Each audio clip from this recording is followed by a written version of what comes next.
Bom, vamos à nossa segunda aula sobre esse tema tão poderoso, tão maravilhoso, tão precioso, tão revelador, chamado Nova Aliança. E dentro da Nova Aliança, nós precisamos entender muitas diferenças. Por isso que o tema dessa série de aulas é Entendendo as Diferenças. E hoje nós vamos falar sobre uma enorme diferença que há entre salvação e reino. Se você entender, preste atenção, deixa o Espírito Santo falar ao seu coração. Se você entender no seu espírito, tá? Porque muitas vezes nós entendemos na dimensão da alma. Por isso que a palavra penetra até dividir alma e espírito. A palavra só é revelada quando ela alcança o espírito, senão ela é uma mera emoção na alma.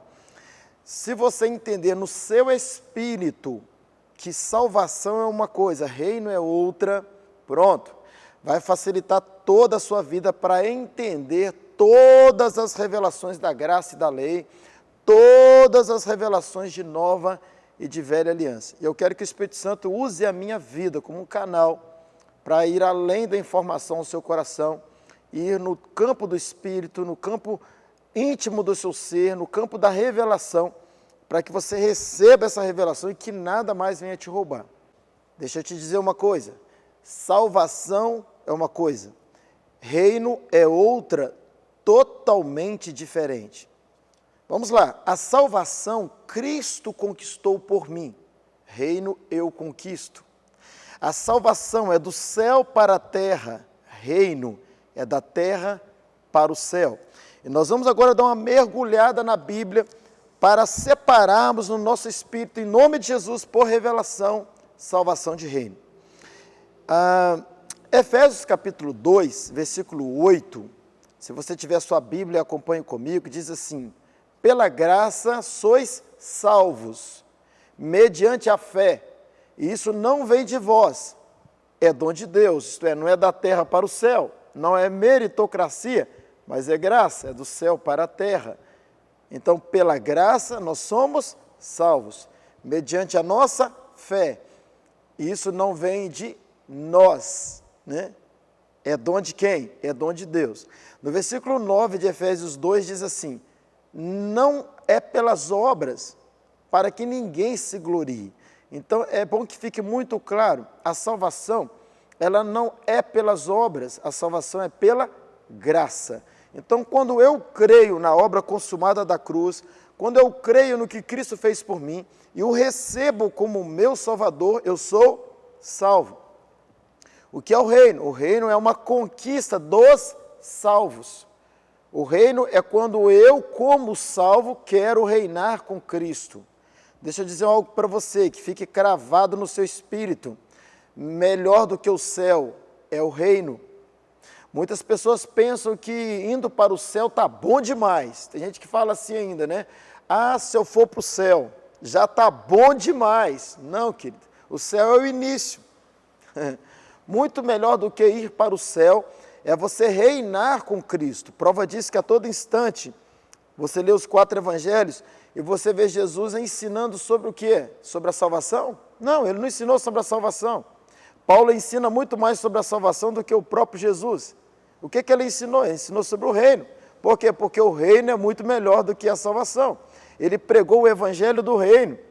É interessante isso, né? Eu costumo dizer que o ladrão ali na cruz, um dos ladrões, ele sabia mais de reino do que muitos cristãos.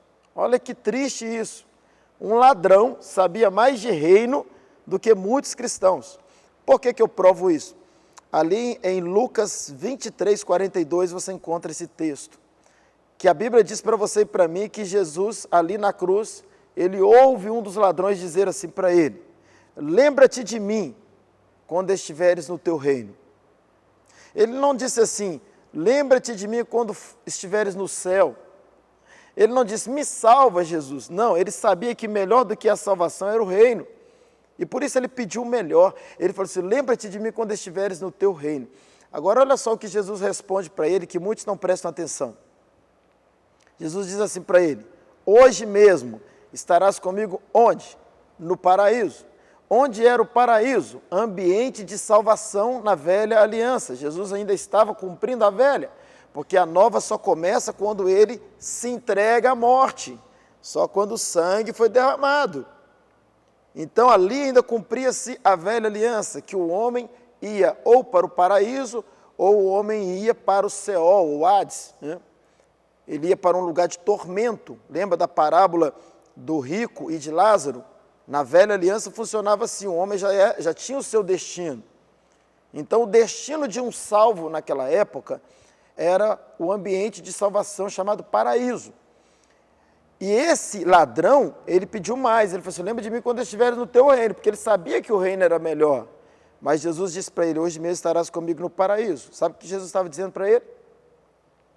Jesus estava dizendo assim para ele, a salvação eu te dou porque você está crendo em mim, mas o reino eu não posso te dar porque você não tem obras.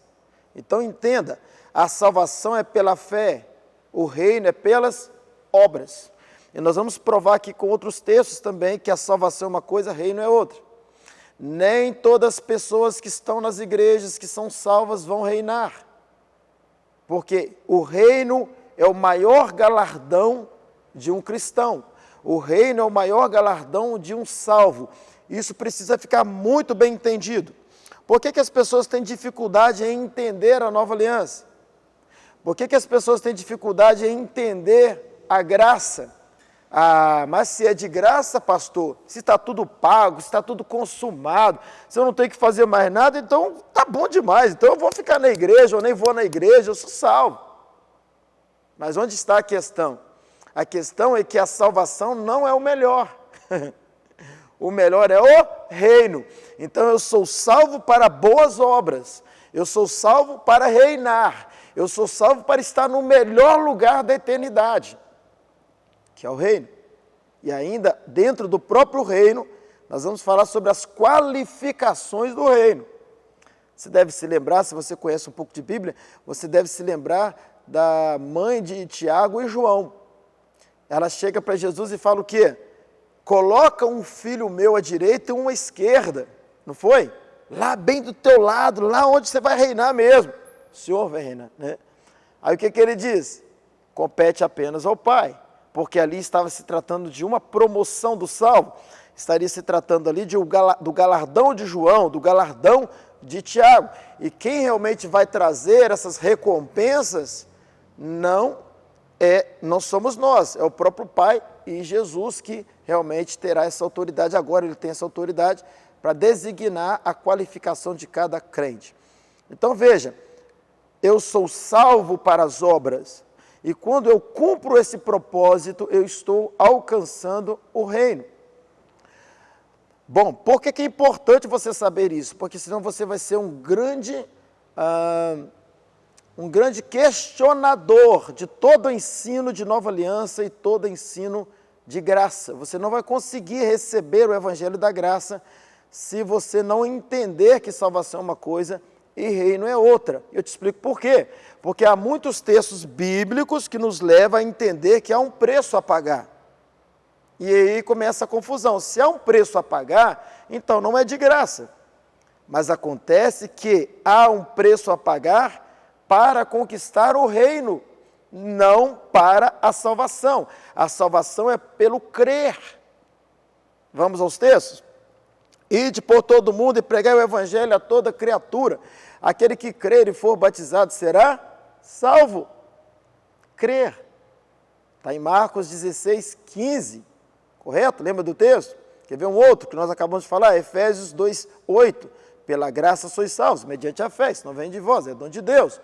Romanos 10, 9. O que está lá? Se você confessar com a boca e crer com o coração que Jesus é ressuscitado dentre os mortos, você é o quê? Salvo. João 3,16, porque Deus amou o mundo de tal maneira que deu seu único Filho para que todo aquele que nele crê não pereça, mas tenha o quê? A vida eterna, salvação. João 1,12, mas a todos quanto o receberam e nele creram, foi dado a eles o poder de serem feitos filhos, salvos. Então, a salvação é o crer, o reino é o fazer. Deu para entender? A salvação é o crer, o reino é o fazer.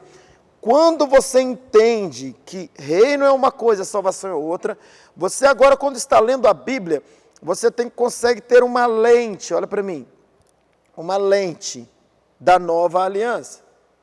E toda vez que você encontrar um texto que está te cobrando alguma coisa na nova aliança, no Novo Testamento, pós-cruz, ele está te chamando para reinar com ele. Ele está te chamando para um nível de relacionamento e de intimidade mais profundo com ele, que vai te dar galardão por isso. E o primeiro galardão é você reinar com Cristo. Você quer ver? Quando você lê Mateus capítulo 11, versículo 28, o que está escrito lá? É um texto de salvação. É um texto pregado ao gentio, pregado ao perdido, pregado ao mundo. Está lá, a multidão. Olha o texto. Vinde a mim, Jesus dizendo, vinde a mim, todos vós que estáis cansados e sobrecarregados, e eu vos aliviarei. Essa mensagem era a mensagem que deveríamos pregar. De um Deus que nos alivia, de um Deus que nos salva, de um Deus que tem para nos dar, de um Deus que pode mudar a nossa vida, transformar a nossa história. Essa é a mensagem que deveria ser pregada nas praças, nas ruas, na família, no trabalho, na nossa vizinhança. A mensagem do vinde a mim. Vinde, vinde, vinde a mim. Porque Jesus é o nosso Salvador e a salvação é de graça. A salvação é pela graça. Se nós pregássemos a mensagem da salvação nas ruas, nós ganharíamos muito mais almas. Por quê? Porque Jesus primeiro ele quer nos salvar, para ele nos conquistar.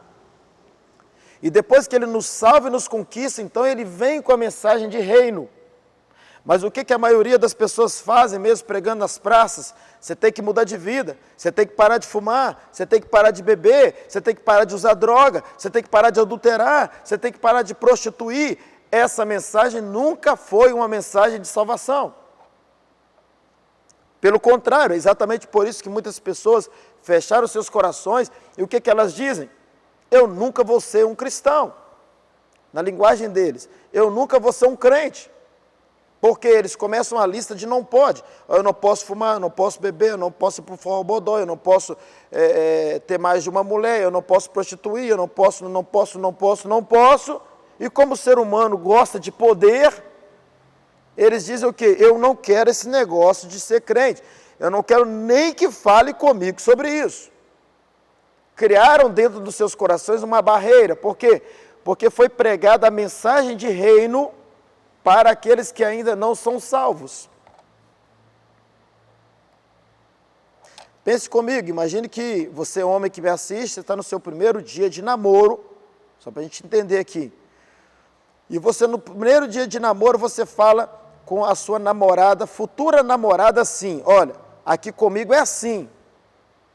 Você quer namorar comigo, mas não pode isso, eu discordo disso, eu não gosto desse tipo de roupa, desse comportamento tal, e a maneira que você veste eu não gosto, esse cabelo que você tem aí, para mim você tem que cortar ele, tá ali, você tem que anelar, tá anelado, tem que... Enfim, você põe aquele monte de exigências, primeiro dia de namoro. O que é natural que a sua namorada faça, que seria a sua futura namorada? Assim para mim não dá. Eu jamais quero ser sua namorada, porque que pressão é essa? Agora, imagine que você conquistou essa namorada, namora 1 mês, 2, 3, 5, e gerou um relacionamento de modo que você já está vendo que a namorada que você tem te ama. Por amor fazemos muitas coisas. E aí você pode entrar com algumas regras, algumas situações, algumas cobranças. Então, Jesus trabalha também dessa forma, não é à toa que ele nos chama de noiva dele. Mas ninguém nasce noiva. Todos nós um dia fomos paquerinha de Jesus, simpatizantes do Evangelho. Até que um dia nós fomos conquistados por ele. E aí nós vamos amadurecendo a cada dia até chegar ao ponto de ser noiva. E quando chegamos à estatura de noiva, aí começam as responsabilidades. Porque uma noiva presume-se o quê? Responsabilidade, comprometimento, abnegação, fidelidade, lealdade, entrega, amor. Por aí vai, renúncia em tudo. Por quê? Porque agora somos noiva. Então Jesus trabalha da mesma forma. A gente que muitas vezes trabalha errado. A gente pega uma pessoa que nem conhece Jesus ainda e bota pressão nela. Ah, mas está escrito na Bíblia. Sim, aí que nós estamos falando, para o reino. Não para ser salvo, porque a salvação é pela graça. Então Jesus, ele sabia quando ele falava com a multidão e quando ele falava com os discípulos. Os discípulos já eram salvos, já eram ganhos. Então ele tinha um peso pesado, ele tinha uma responsabilidade que passava para eles a mais. Mas ele não falava dessa forma para a multidão. Porque salvação é uma coisa, reino é outra coisa. Aliás, eu já quero adiantar aqui que o meu livro está quase pronto, que o título dele é Salvação e Reino, eis a grande diferença. E pode te ajudar muito para que você compreenda com muita profundidade o que é salvação e o que é reino. Então, toda vez que você lê algum texto na Bíblia que te cobra responsabilidade, compromisso, perseverança, santificação, obediência, fidelidade, é um texto para os salvos. E não é um texto para salvar. Eu não sou santo para ser salvo. Até porque ninguém conseguiria se santificar sem o Espírito Santo. Nenhum não salvo tem o Espírito Santo. Então, como uma pessoa não salva se santificaria para ser salvo, se ela não tem o Espírito que santifica? Pensou? Então, preste atenção, eu não sou salvo, ou melhor, eu não sou santo para ser salvo, porque não é meritocracia, é graça. Eu sou santo porque sou salvo. Então, primeiro vem a salvação para depois vir a santificação. Por que a salvação vem primeiro? Porque ela é de graça. Jesus dá para me santificar. Então, eu não sou um santo para ser salvo. Eu sou um salvo para ser santo. Quando eu creio, eu me torno salvo. E a partir do momento que eu me torno salvo, como funciona? O Espírito que é santo passa a habitar em mim. Efésios 1,13, eu sou selado com o Espírito. E a partir do momento que eu sou selado com o Espírito, eu então agora sou guiado por esse Espírito, santificado por esse Espírito, obediente por esse Espírito. Então agora eu estou num processo de conquista do reino. Então em Mateus 11:28, Jesus fala dessa forma. E vinde a mim todos vós que estáis cansados, sobrecarregados, e vai sair de mim o alívio de vocês. Agora, olha um texto de reino do próprio Jesus, porém a um grupo diferente. Mateus 16:24, um pouco à frente. Ele fala assim, olha o que o texto diz. E disse Jesus aos seus discípulos, salvos, eles já eram salvos, a multidão ainda não. O que ele diz aos discípulos? Olha agora, se alguém quiser vir após mim, negue-se a si mesmo, tome a sua cruz e siga-me. Aí sim, os discípulos aguentaram o tranco de uma palavra dura dessa, e outras palavras duras, porque eles já eram salvos, eles já eram conquistados por Jesus, e aí sim eles receberam uma palavra mais dura. E Jesus ainda fala mais, fala assim, porque aquele que quiser salvar a sua vida está perdendo a vida, mas aquele que perder a sua vida por amor de mim está achando a vida. E aí ele continua e fala assim, o que aproveita o homem ganhar o mundo inteiro e se perder a salvação da sua alma? Aí você vai falar assim, pastor, se eu estivesse aí agora contigo, eu ia te pegar. Porque olha o versículo 26, Mateus 16:26. O que aproveita o homem ganhar o mundo inteiro, se perder a salvação da sua alma. Aí a gente vai precisar falar uma outra coisa aqui então. O problema de muitos crentes, na sua quase totalidade, é que toda vez que vê a palavra salvo, incluem ir para o céu. Ah, encontrou a palavra salvo na Bíblia, está falando de ir para o céu. E você não mais vai fazer desse jeito em nome de Jesus. Toda vez que você ler a palavra salvo, você precisa ver que contexto. O que está se tratando essa salvação? Por exemplo, quando você, eu vou ter que ir indo e voltando para a gente entender aqui. Quando você lê Mateus 24:13, diz assim, mas aquele que perseverar até o fim será o quê? Salvo. Pastor, está vendo aí? Eu estava até lembrando desse texto. Eu ia te perguntar esse texto. Se a salvação é pela graça, por que o texto está dizendo que aquele que perseverar até o fim será salvo? É o grande problema da maioria, ler texto isolado. Não preocupa com o texto, com o contexto, não preocupa com o que está sendo falado ali. E aí começa essa confusão. Para que você entenda Mateus 24:13, você precisa entender Mateus 24, do 1 para frente. No versículo 3 de Mateus 24, os discípulos perguntam a Jesus quando seria o fim das coisas, quando seria o sinal da sua vinda e quando seria o sinal da sua volta, os sinais do fim dos tempos, perdão. São as 3 perguntas. E Jesus vem falando. E aí ele fala do período da grande tribulação, do período das dores, do período das dificuldades que a gente está vivendo. O mundo está vivendo. E ele vem falando dessas dores. E aí quando chega no 13, aí ele fala, mas olha o texto, mas aquele que perseverar até o fim será o que? Salvo. Não é a salvação da alma, porque nós já estamos em Cristo, já somos salvos. Ele está falando salvo do período da grande tribulação. Ele está dizendo assim, aquele que perseverar até o fim, for fiel até o fim, eu não vou deixá-lo entrar no período da grande tribulação, eu salvo ele antes. É o que o texto está dizendo. Aí ele continua e fala assim, este evangelho do reino será pregado a toda criatura, então virá o fim. O evangelho do reino. Então veja, o evangelho do reino é para que você seja arrebatado antes da grande tribulação. O evangelho do reino é uma promoção. O evangelho do reino é o evangelho da maturidade. O evangelho do reino é o evangelho para a igreja dos salvos. O evangelho do reino é o evangelho que te faz noiva de Cristo. E nem todo salvo é noiva. Nem todo salvo é noiva. Então, toda vez que você lê um texto na Bíblia que fala sobre você fazer alguma coisa, um esforço seu, alguma coisa que você tem que dar, entenda, não está falando da salvação da alma, senão a salvação não é pela graça. Então, eu estou pagando por ela. Está falando do reino de Deus. Está falando da conquista dos salvos. Está falando do galardão de quem já é salvo. Pastor, salvo é salvo? Salvo é salvo. Então você é do entendimento que o salvo não perde a salvação? Sou. Só que não tem como eu dizer para você quem é salvo. É possível ter gente na igreja que não é salvo? Claro que é. É a maioria? Claro que não. A porta da salvação, ela é estreita, pastor? Não. Essas coisas é para confrontar a gente mesmo, tá? Como eu disse na primeira aula, é uma reconstrução, não é uma reforma. É um recomeço. A porta estreita em Mateus 7 está falando para a salvação? Não.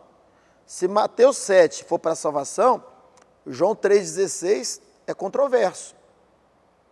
Porque Deus amou o mundo de tal maneira. Olha que porta larga. Para que todo aquele que nele crê. Como que isso é porta estreita? Não pereça, mas tenha a vida eterna. Jesus quer salvar a humanidade inteira. E sabe o que seria correto? Todos nós como cristãos tratar o ímpio como nosso irmão. O problema nosso é que a gente quer que ele se converta para tratá-lo como irmão. Trate ele como irmão agora, porque Cristo morreu por ele.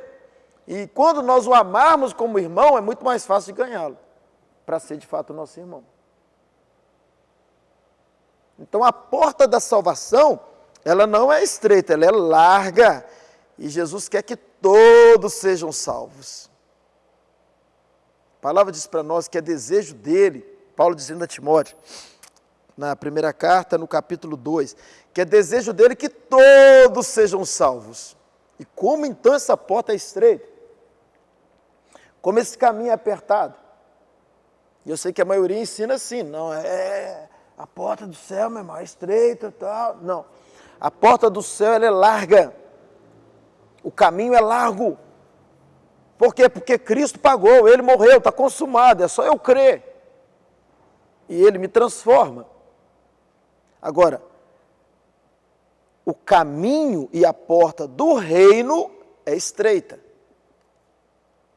E nem todos os salvos andam por ele. Aí é verdade. Então, o caminho estreito e porta estreita, ainda que ali está falando de perdição e tal, né? Mas é o que eu falei, se você entender dessa forma, você vai conseguir ter uma lente diferente. Então esse caminho estreito, essa porta estreita, Jesus está falando do reino e não está falando da salvação, porque a salvação, eu volto a dizer, é pela graça. Nós somos salvos pela graça. Então eu costumo dizer que nós somos, é claro que eu não estou defendendo aqui nenhuma dessas duas teologias, mas nós somos arminianos quanto ao reino e nós somos calvinistas quanto à salvação. Porque o calvinista crê que uma vez salvo, sempre é salvo. Nós também cremos assim. Só que nós também cremos, como os arminianos, que sem obras eu não vou herdar o reino de Deus, eu não vou estar no reino, no melhor, na promoção dos salvos. Só que os calvinistas não pregam da forma que nós pregamos e nem os arminianos. Eles embolam tudo como se fosse salvação. Nós conseguimos separar o que é salvação e o que é reino. Dá para entender? Bom, então salvo, ele é salvo. Agora, pastor, então é pela graça, a pessoa creu e ele é salva, então é fácil demais. Será que é fácil? Se a gente hoje analisar bem, quantas pessoas estão dentro da igreja e não crê? O maior problema hoje da humanidade é a incredulidade. O crer para a salvação é um crer que te transforma. Se a sua vida é transformada. Ninguém consegue ser salvo, ou melhor, ninguém que não tenha uma vida transformada não é salvo. Ah, pastor, então se eu tenho a minha vida transformada, eu não peco mais, peca. Infelizmente peca. Enquanto estivermos nessa terra, nós vamos pecar, mas não é por isso que nós não somos salvos. Pode ter uma pessoa que está lá no mundo agora, desviada, afastada, e é salva. É possível? Claro que é. Ah, não, ela veio, pastor, ela creu, se tornou filha de Deus, e adorou a Deus e tal, e agora ela está lá no mundo, ela largou tudo, então ela não é salva. Então, peraí, então quando a Bíblia diz para você e para mim que foi Cristo quem me reconciliou com o Pai, então eu apago isso. Já viu quando chega lá fora e fala com a pessoa assim, olha, você precisa ser reconciliado. Você precisa se reconciliar com o Pai. Isso é meritocracia. Porque se é ela que precisa se reconciliar com o Pai, então Cristo morreu em vão. Ela precisa voltar para o corpo da igreja. Ela precisa voltar para o seio da igreja. Ela precisa voltar para a igreja de Cristo, vamos dizer assim. Não a igreja física, mas estar juntos, em comunhão com os irmãos. Mas ela pode ser uma salva lá fora. Por quê? Porque quando ela creu, ela se tornou filha. E ela recebeu Jesus na vida dela. Só que nesse momento, ela largou tudo. Então ela está vivendo lá fora como um salvo, porém perdendo o melhor que é o reino. Quer um exemplo? Toda parábola que você ler, você vai perceber isso, que está falando, o reino dos céus é semelhante a, o reino de Deus é semelhante a. Pastor, o reino dos céus e o reino de Deus é diferente? Tem gente que acha que é, mas não é, queridos. O reino dos céus ou o reino de Deus é a mesma coisa. A diferença é que Mateus escrevia para judeu. Então, para não escandalizar, ele usava muito o termo reino dos céus. Já os outros evangelhos, usa-se reino de Deus. Tanto é que você comparar, às vezes você compara algum texto que está em Mateus e está também no outro evangelho, você vai ver que está lá reino dos céus e no outro evangelho reino de Deus. É o mesmo reino, o mesmo reino. Então, você percebe isso nas parábolas. As parábolas foram escritas para quem já é salvo. As parábolas não é para a gente falar delas lá no mundão perdido, não. As parábolas é para a grande colheita do salvo e não salvo. Perdão, do salvo e o do reino. Então, por isso que fala assim, o reino dos céus para os salvos. O reino dos céus salvos é semelhante a. E aí começa a parábola, quer ver? Vamos lá. Essa de Mateus 25, por exemplo, bem conhecida. Então o reino dos céus será semelhante a 10 virgens que, tomando as suas lâmpadas, saíram ao encontro do noivo. 5 eram insensatas e 5 prudentes. As insensatas, ao tomarem as suas lâmpadas, não levaram azeite consigo. Bom, eu não vou ler essa parábola toda, porque ela é muito conhecida. Mas vamos entender isso aqui. Essas 10 virgens, 5 delas subiram e 5 ficaram. Eu vou te fazer uma pergunta. As 5 que ficaram, ficaram para onde? Foi para onde? O que você acha? As 5 que subiram, a gente entende que foi para onde? Para o céu, certo? As 5 que ficaram, então ficou para onde? E aí? Se só existe céu e inferno? Ah, elas não eram salvas, pastor. Então elas foram para o inferno. Não, elas não foram para o inferno. Elas eram salvas. Elas eram virgens. Não eram 5 prostitutas e 5 virgens. As 10 eram virgens. As 10 esperavam pelo noivo. As 10 tinham azeite na sua lamparina. As 10 tinham a lâmpada acesa, Jesus, a luz do mundo. Azeite, Espírito Santo. Então as 10 eram virgens, as 10 eram salvas. Mas o texto está dizendo que o reino dos céus é semelhante a 10 virgens. Então, o que está acontecendo aqui? São 10 crentes, 10 salvos, que 5 reinaram e 5 não. 5 alcançaram o reino como salvos e 5 não. Para onde elas foram então? Elas ficaram no primeiro arrebatamento. Pastor, são quantos arrebatamentos? Nós vamos ver na continuidade da nossa aula mais uma diferença. A diferença entre o primeiro e o segundo arrebatamento. A maioria dos salvos, dos cristãos, pensa que só tem um arrebatamento e fica discutindo se ele é antes ou depois da grande tribulação. São 2 arrebatamentos. E nós vamos aprender um pouco à frente, não tem como ser agora aqui, mas fique atento. Então, esse arrebatamento aqui é o mesmo arrebatamento que Jesus está no contexto dele, falando em Mateus 24, no versículo 36, que fala que vai ser como nos dias de Noé, estarão 2 no campo, um será levado e outro vai ficar. 2 moendo no moinho, uma será levada e outra vai ficar. Veja que até a percentagem, um sobe e um fica, uma sobe e uma fica, 5 sobem e 5 fica, das virgens, é a mesma proporção, porque Jesus está no mesmo assunto. Ele está falando de um arrebatamento antes da grande tribulação, que é o mesmo raciocínio de Mateus 24, 13, aquele que perseverar até o fim será salvo da grande tribulação. Por isso que a gente precisa entender o contexto. Então Jesus ele vem respondendo as 3 perguntas de Mateus 24, 3, e ele vai falando sobre o processo desse período trágico da grande tribulação, e ele fala: quando chegar o dia do noivo vir, ele leva 5 virgens e 5 ficam. Para o inferno? Não, para o período da grande tribulação.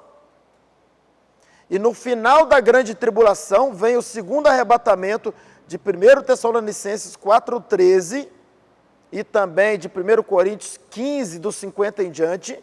E aí sim, essas virgens que ficaram serão arrebatadas no final, mas vão penar, vou usar essa linguagem para entendimento, no período da grande tribulação. Porque salvo não vai para o inferno. Salvo vai passar pelo período da grande tribulação, uma vez que, no tempo da graça, não alcançaram o reino. Deram para entender? Então, o reino dos céus é semelhante a essas 10 virgens.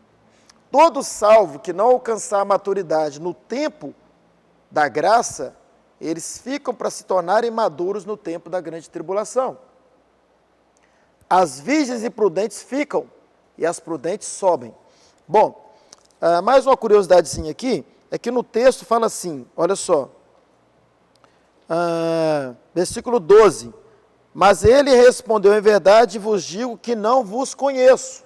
É um texto muito forte, e faz-nos entender que Jesus está dizendo que se ele não conhece aquelas virgens, é porque então elas estão indo para o inferno. Não, querido, não. Vamos lá. Tem muita gente que não me conhece ou melhor, que me conhece, eu não o conheço.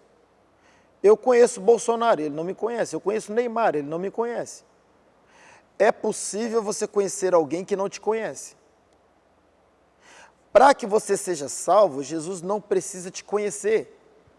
Ele morreu por você, Ele te amou, ainda que Ele nos conhece, mas só para que você compreenda. Ele te amou desde a fundação do mundo, e Ele morreu por você. Ele disse, conhecereis a verdade vos libertará. Então, para que você seja salvo, basta você conhecer Jesus. É por isso que a gente apresenta Jesus para as pessoas. E elas conhecem Jesus, se arrependem, se entregam e são salvas. Agora, como salvo, Jesus precisa te conhecer para você reinar. Então, você conhece Jesus para ser salvo e Jesus te conhece para você reinar. E como é que Jesus vai me conhecer? Quando eu for alguém como salvo que chama a atenção dele. Eu gosto muito no início do livro de Atos, que a Bíblia diz que quando Estevão, um homem cheio do Espírito Santo, estava sendo apedrejado, ali no momento que ele estava sendo apedrejado, ele fala assim, eu vejo os céus abertos e o Filho do Homem de pé à direita do Pai. Quando já em Apocalipse fala que Jesus está sentado, não tem aquele hino, que está sentado? Está sentado à direita do Pai, mas Estevão viu ele de pé. Por quê? Porque Estevão era um homem tão cheio de Deus, que chamou tanta atenção de Jesus, que quando ele estava sendo apedrejado, Jesus fez questão de ficar de pé. Os salvos de reino são salvos que colocam Jesus de pé. Os salvos de reino são salvos que eles têm vida de salvo, eles têm comportamento de salvo, eles têm obras. E por isso eles conquistaram o reino. Então Jesus os conhece. Então eu preciso, como salvo, me fazer conhecido dele, para que eu venha reinar com ele, para que ele venha casar comigo. Ou você é um maluco destes, só para entendimento, você homem é um maluco destes que teria coragem de casar com uma noiva que você não conhece. Não, nós conhecemos, o período de namoro é para isso, para conhecer, para casar. Então Jesus está dizendo assim, não, vocês não estão prontos para o casamento. Elas eram virgens, o noivo veio. Não, vocês não estão prontos, eu não conheço vocês. É isso que ele está querendo dizer. Porque o salvo tem a responsabilidade de se fazer conhecido dele. Obras. Aí sim nós estaremos prontos para o reino. Está dando para entender? Quando você lê aquela parábola também, que fala dos servos de 1 talento, está aqui em Mateus 24 e 25, a gente conta também aqui em Mateus 25 essa passagem. Eu falo Mateus 24 e 25 porque é o mesmo contexto, né? Ele fala dos servos de 5 talentos, de 2 talentos, de 1 talento. O servo de 1 talento, ele ficou, mas a Bíblia não diz que ele ficou para o inferno. Ele ficou para um período de pranto e ranger de dentes. As virgens ficaram para um período também difícil. Tem parábola que encerra dizendo que ficaram para as trevas exteriores. Estes que ficaram não foram para o inferno, eles ficaram para um período bem infernal, que é a grande tribulação, mas ainda não é o lago de fogo. Até porque ninguém vai para o inferno. Ai, fui entrar nesse assunto, agora vamos um pouquinho aqui. O inferno, ele é nesse mundo real. Ainda que ele é espiritual, ele é no mundo real. Então, o inferno é quem vai para o lago de fogo. Está lá em Apocalipse 20, versículo 14 e 15. Então, ninguém vai para o inferno, a gente já nasce no inferno. Nesse mundo infernal, esse mundo que jaz no maligno. Por isso que Jesus falou assim, olha, eu vou dar para vocês a chave do reino dos céus, que você ligar e desligar, será ligado e desligado, e as portas do inferno não prevalecem contra a igreja, Mateus 16. Não prevalece. Mas a gente não vai no inferno pregar, vai, claro que vai.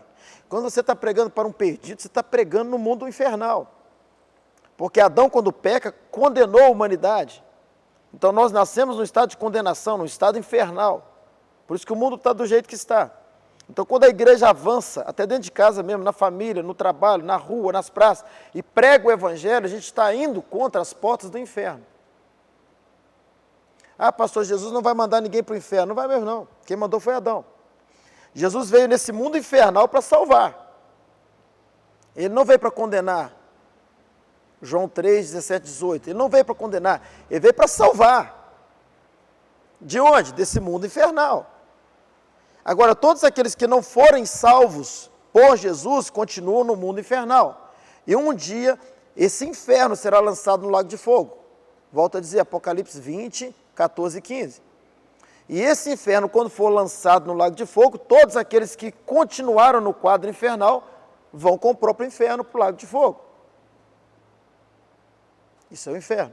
Agora, voltando ao raciocínio da grande tribulação, é um período que vai ser mais infernal ainda. Por isso que terá pranto e ranger de dentes, trevas exteriores, será um tempo muito difícil. E que muitos crentes vão passar, porque não se tornaram crentes maduros no período da graça, não conquistaram o reino no período da graça. São salvos, são, mas não alcançaram o reino. São crentes que estão brincando de ser crente, salvos que estão brincando com salvação, brincando com a graça.